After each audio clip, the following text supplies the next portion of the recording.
नमस्कार उत्तराखंड।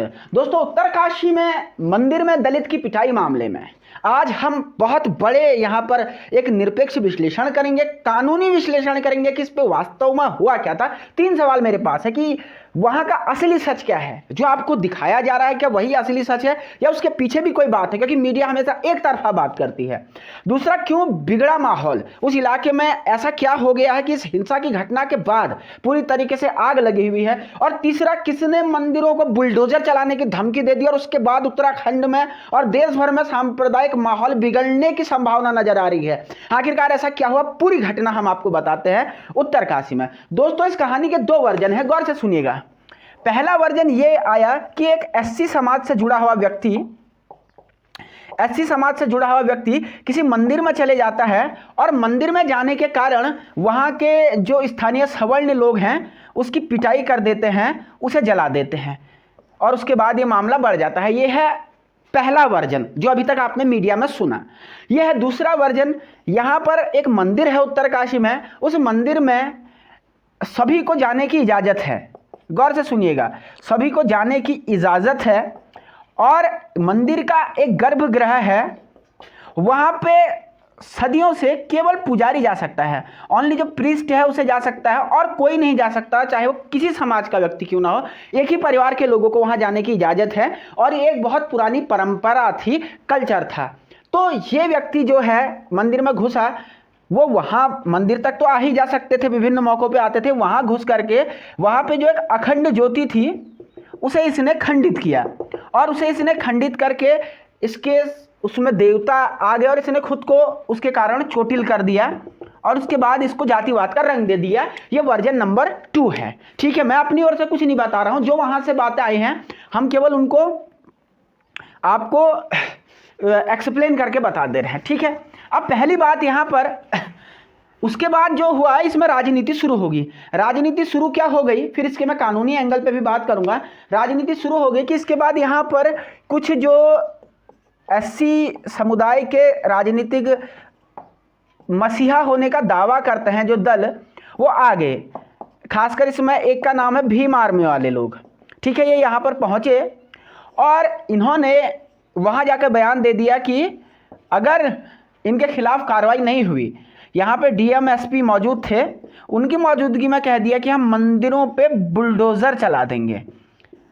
तो ये बात थी। उसके बाद फिर मामला पूरे इलाके में भड़क गया। फिर इसके बाद भीम आर्मी तो भीम आर्मी, फिर आगे करणी सेना।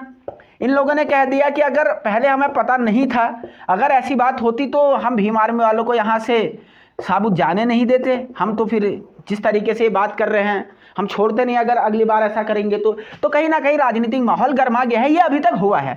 अब ये जो हुआ वो मैंने आपको बता दिया। अब इसके बाद अब ये देखिए कि इसका लीगल एस्पेक्ट क्या है, इसके कानूनी परिप्रेक्ष्य क्या है। देखिए, सबसे पहली बात, भारतीय संविधान 14-17 जो आर्टिकल है, अनुच्छेद है, वो साफ तौर पे एक तो समानता की बात यहाँ पर करते हैं, इक्वेलिटी, और 17 जो है वो छुआछूत के विरोध की बात करते हैं, यानी कोई भी सार्वजनिक स्थानों में जाने से किसी को नहीं रोका जा सकता, मंदिर में जाने से किसी को नहीं रोका जा सकता। लेकिन यहाँ पर 2 पक्ष हैं। पहला पक्ष तो ये कहता है कि मंदिर में जाने का सबको अलाउ है, लेकिन क्योंकि उस मंदिर का कल्चर था, उस मंदिर में मान्यता थी कि एक स्पेशल जगह पे कोई भी नहीं जाएगा, एनी मतलब एनी नहीं जाएगा। तो हमारे कानून में जो परंपरा है, जो कल्चर है, उसे मान्यता दी गई है और उसे सुरक्षित रखने का अधिकार 29-30 में भी दिया गया है और धर्म की आज़ादी जो है उनको संरक्षित करना 25 है। तो ये कहीं ना कहीं एक बात यहाँ पे निकल के आती है कि कुछ स्पेशल कई बार जहाँ पे अपवाद होते हैं, कई जगह बार जहाँ पे अपवाद होते हैं वहाँ पे दिया जाता है। लेकिन यहाँ पे एक चीज़ चर्चा और मैं करना चाहूँगा कि इस अपवाद को, एक केस आया था सबरीमाला में, सुप्रीम कोर्ट ने मना कर दिया था कि ऐसे हम भेदभाव पैदा करने वाले किसी भी धर्म के उसको नहीं मानेंगे। तो 2-3 इसमें लीगल बिंदु ये आगे जिसे मैं चर्चा कर देता हूँ। अब क्या सही है क्या गलत है आप खुद तय कर लीजिएगा। तो पहली बात तो ये है। दूसरा जो है कि कोई व्यक्ति अगर मंदिर तोड़ने की बात करे या एक सांप्रदायिक तौर पे धर्म का अपमान करने की बात करे, क्योंकि चलिए मंदिर में प्रवेश तक तो बात ठीक थी, लेकिन मंदिर के चीज़ों को उठा के इधर उधर फेंक देना और जो मंदिर में ज्योत जली थी या जो अखंड ज्योति थी उसको क्षतिग्रस्त करना, इसे कहते हैं ईश निंदा। 295A मंदिर को बुलडोज करने की बात करना और उसको क्षति निंदा करना, ये एक बात होती है। दूसरा एक होता है कि जातिगत हिंसा, इसे कहते हैं SC/ST एक्ट 1989। तो इसमें इतने सारी चीज़ें निकल के आई हैं। जरूर निश्चित तौर पर जो बंदों ने यहाँ पर आरोप है कि पिटाई करी गई है जातिगत तौर पर, उसके खिलाफ SC/ST एक्ट का मुकदमा किया गया है, ये बात ठीक है। लेकिन यहाँ पर जिन लोगों ने बुलडोज करने की बात की है उनके खिलाफ भी ये मामला दर्ज हो सकता है। जो वहाँ पे मंदिर के त्रिशूल वगैरह उन वगैरह को क्षतिग्रस्त कर रहा है, या ज्योति को जो मंदिर की धुनी थी उसे वो करने की कोशिश कर रहा था, उसके खिलाफ भी 295 का मामला बनना चाहिए। ये यहाँ पे ये भी लीगल एस्पेक्ट है। और अंत में इतना कहूँगा, देखिए एक पॉजिटिव नोट के साथ मैं इस पूरे मामले को छोड़ना चाहता हूँ। कानून तो मैंने आपको बता दिया कि क्या है, तो देखिए पॉजिटिव नोट है कि हम एक तरफ धर्म की एकता की बात करते हैं, तो धर्म की एकता के लिए सबसे जरूरी है पहले जातिवाद समाप्त हो, और जातिवाद का राष्ट्र नीति उत्तराखंड विरोध करता ही है। बात नंबर 1, हमें सभी को समान दृष्टि से मनुष्य को मनुष्य की तरह देखना चाहिए, इसमें कोई शक नहीं।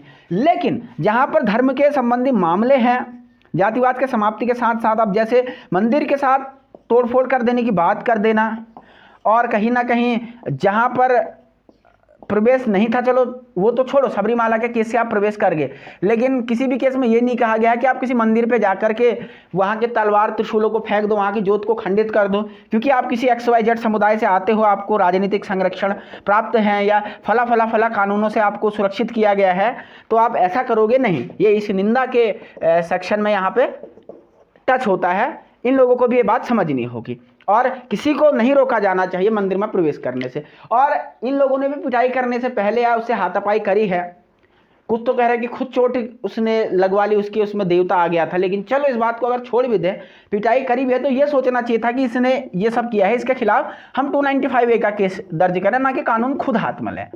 ये पूरी चीज़ें होनी चाहिए थी। और इन भीम आर्मी वालों और करणी सेना वालों को हमारा ये संदेश है कि देखिए देश कानून से और संविधान से चलता है। ये लोग गौर से सुने इस बात को, चाहे भीम आर्मी हो या करणी सेना हो। बाहुबल से नहीं चलता, अगर बाहुबल से चलता होता तो 1,35,000 थे अंग्रेज और करीबन 35 करोड़ थे हिंदुस्तानी, लेकिन एक शासन था, एक सरकार थी, वो चाह के भी बल से आज़ाद नहीं हो पा रहे थे। तो जो DMSP के सामने कह देते हैं कि मंदिर को बुलडोज कर देंगे, या जो करणी सेना वाले कह देते हैं कि अगली बार आएंगे तो अपने पैरों पे चल के नहीं जाएंगे, ऐसा देश में नहीं होता। देश कानून से चलता है, विधि के शासन से चलता है। और अगर सरकार डंडे बरसाने पे आई, देखिए देश में बहुत सारी राइफल है, बहुत सारी बंदूक, गोलियां, लाठी, डंडे, पुलिसकर्मी हैं। आप लोगों की अक्ल, अगर आप लोग वहाँ से जाएंगे तो रूल ऑफ लॉ बहुत अच्छी तरीके से ऐसे ठीक करेगा कि ये सदा सर्वदा के लिए ठीक हो जाएगी। तो फालतू की बकवासबाजी ना करणी सेना वाले करें, ना भीम आर्मी वाले करें। कानून सबके लिए बराबर है, और निश्चित तौर पर देवभूमि को इस जातिवाद और सांप्रदायवाद के आग में झुलसाने का किसी को कोई अधिकार नहीं है। और अगर कोई ऐसा करेगा तो इनको, देवभूमि के लोगों को एक होकर के हमारी सरहदों से बाहर फेंक देना चाहिए। बहुत बहुत नमस्कार।